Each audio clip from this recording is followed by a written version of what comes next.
Hello friends, good morning. Hindi व्याकरण, साहित्य और काव्य शास्त्र के इस चैनल में एक बार आपका पुनः हार्दिक स्वागत है। आज की इस कड़ी में हम काव्य शास्त्र के एक बहुत ही महत्वपूर्ण बिंदु का अध्ययन करेंगे।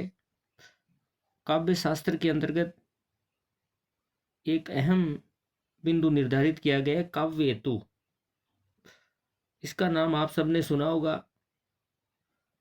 Assistant professor net, JRF, RPSC वरिष्ठ अध्यापक, स्कूल व्याख्याता, PGT, KV या नवोदय की अगर हम बात करें तो इस बिंदु को काफी अहम उपयोगिता दी जाती है। काव्य हेतु की सामान्य जानकारी इस पीरियड के अंतर्गत हम हासिल करेंगे। काव्य हेतु के संदर्भ में काफी वीडियोस बनाए गए हैं। ये भाग 1 को लेकर के एक वीडियो बनाया गया है। सर्वप्रथम हम काव्य हेतु शब्द की सामान्य जानकारी हासिल करेंगे। तो बढ़ते हैं आगे। वीडियो अगर पसंद आए तो लाइक और कमेंट जरूर कीजिएगा। आगे बढ़ते हैं और जानने की कोशिश करते हैं कि आखिर काव्य हेतु क्या है। सबसे पहले काव्य हेतु शब्द की जो प्रकृति है, अर्थात इस शब्द में 2 शब्दों का समावेश है, एक काव्य और एक हेतु। काव्य का अर्थ है कविता और हेतु का अर्थ है कारण। जैसा कि आप जानते ही हैं, 2 शब्दों का समावेश इस शब्दावली में किया गया है। काव्य का अर्थ कविता है और हेतु का अर्थ है कारण। काव्य की उत्पत्ति का जो कारण है वही काव्य हेतु है। कोई भी कवि जब कोई कविता लिखता है या किसी छंद की रचना करता है तो उस छंद की रचना करने के पीछे कौन से कारण रहे होंगे, उन कारणों को ही हेतु कहा गया है। यानी काव्य की उत्पत्ति के कारण ही काव्य हेतु कहलाते हैं। बहुत से कारण हैं। अलग अलग आचार्यों ने अलग अलग तरीके से उन कारणों की चर्चा भी की है। आगे हम बात करेंगे उन विशिष्ट कारणों की, अर्थात काव्य हेतु कौन कौन से हो सकते हैं। काव्य हेतु के प्रकार को समझने से पूर्व हमें इस शब्द की व्यापकता और उसके वैशिष्ट्य को समझना होगा।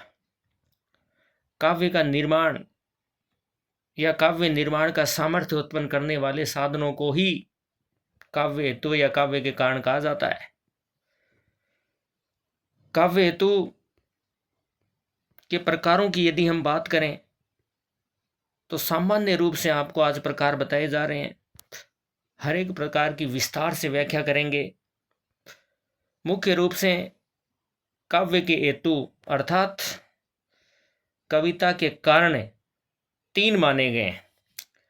कविता को उत्पादित करने के 3 कारण हैं। उन्हीं कारणों की बदौलत काव्य का निर्माण होता है। संक्षेप में यदि कहा जाए तो काव्य हेतु के 3 प्रकार निश्चित किए गए हैं, जिनमें पहला और अहम प्रतिभा है, दूसरा व्युत्पत्ति और तीसरा अभ्यास। कुछ आचार्य प्रतिभा को ही काव्य का मूल हेतु मानते हैं। अलग अलग आचार्यों ने अपने सामर्थ्य अनुरूप काव्य हेतुओं की अलग अलग व्याख्या की है। किस आचार्य ने कितने काव्य हेतुओं का निर्धारण किया है, सभी आचार्यों के मत अभी आपके समक्ष प्रस्तुत किए जाएंगे। प्रत्येक आचार्य का नाम और उसके द्वारा प्रतिपादित काव्य हेतुओं की संख्या का निर्धारण आपके समक्ष प्रस्तुत किया जाएगा। मुख्य रूप से काव्य हेतु के 3 प्रकार माने गए, जैसा कि मैं पूर्व में बता चुका हूं और आपके सामने बोर्ड पर भी आप देख सकते हैं।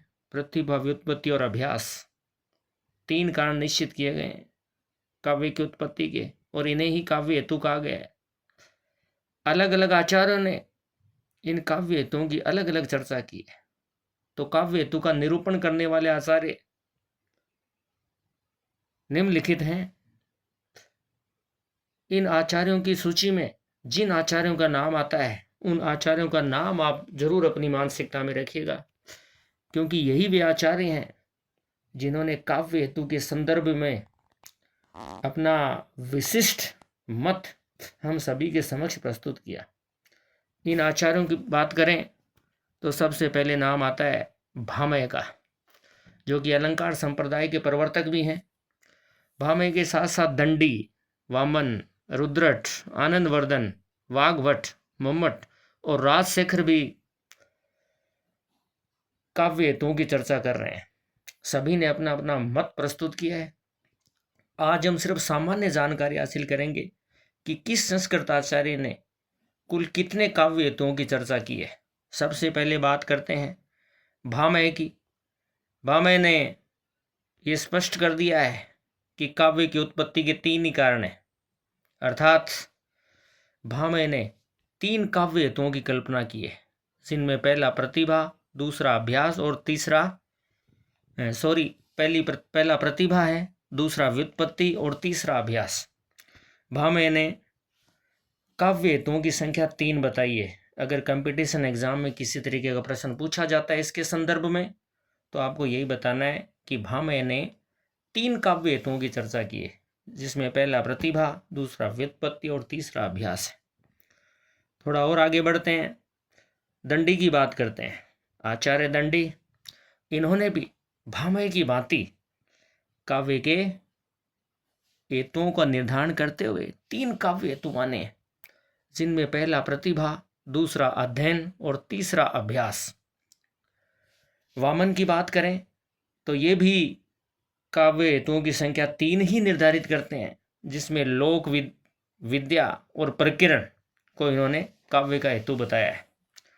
रुद्रट की यदि बात करें तो ये शक्ति, व्युत्पत्ति और अभ्यास को काव्य के हेतु मानते हैं। जानकारी के लिए बता दूं कि रुद्रट ने प्रतिभा को ही शक्ति कहा है। ध्वनि संप्रदाय के प्रवर्तक आनंदवर्धन की यदि हम बात करते हैं तो ये प्रतिभा को ही काव्य हेतु मानते हैं। वाग्भट प्रतिभा, व्युत्पत्ति और अभ्यास को काव्य हेतु मानते हैं। मम्मट की यदि हम बात करें तो वे शक्ति, व्युत्पत्ति और अभ्यास को काव्य का हेतु मानते हैं। मम्मट ने भी प्रतिभा को ही शक्ति कहा है। राजशेखर की यदि हम बात करें तो इन्होंने 4 काव्य हेतुओं का निर्धारण किया है, जिसमें पहला प्रतिभा, दूसरा व्युत्पत्ति, तीसरा अभ्यास और चौथा समाधि है। अलग अलग संस्कृत आचार्यों ने अपने अपने सामर्थ्य के अनुरूप अलग अलग प्रकार के काव्य हेतुओं का निर्धारण किया है। ये सामान्य जानकारी थी काव्य हेतु को लेकर के। विस्तार से हम जानेंगे अगले वीडियो में। कई वीडियो काव्य हेतु के संदर्भ में जारी किए गए हैं। पुनः मिलते हैं काव्य हेतु भाग 2 में। धन्यवाद।